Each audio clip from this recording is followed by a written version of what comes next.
Ала Буканын Сафет Булан айылынын тургуну Сабира Игембердиева түшүм жыйноо менен элек. Ал кара өрүк бышкандан бери 500 кг түшүм жыйнап, дүң баада саткан. Сезон бүткөчө 1,5 тоннада түшүм алууга мүмкүнчүлүк бар дейт ал. Силерге жакшыбы?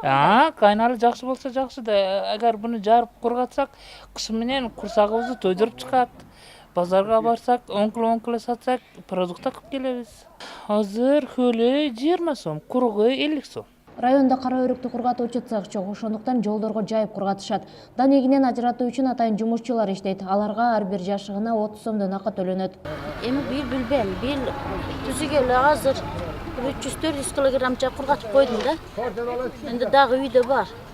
Аларды жарып алсам, ушу менен да ишибиз. Сентябрь айынын 20-ларынан кийин Ала Бука районунда кайналуу терүү сезону башталат. Ал эми терилген кайналыны жергиликтүүлөр монтип как кылып кургатышат. Ал эми бул жака жайылган кайналы 3 күндө кургап жыйналат. Багбандар районго кайналыны кургатуучу цех ачуу зарыл экенин айтышат. Анткени кайналыны кургатып сатуу кирешелүү. Учурда суу кайналынын баасы 10 сомдон 20 сомго чейин. Былтыр кышында кургатылган кайналынын 1 килограммы 100 сомго жеткен. Коюшулар кургатат, өзүмүздүкү ham бар, элдики ham бар. 200 да куруп чыгат. Муртадан 5-6 тонна кургаткандык. Мен 2 жыл болду буну курганыбызга. Эми баштадык экен.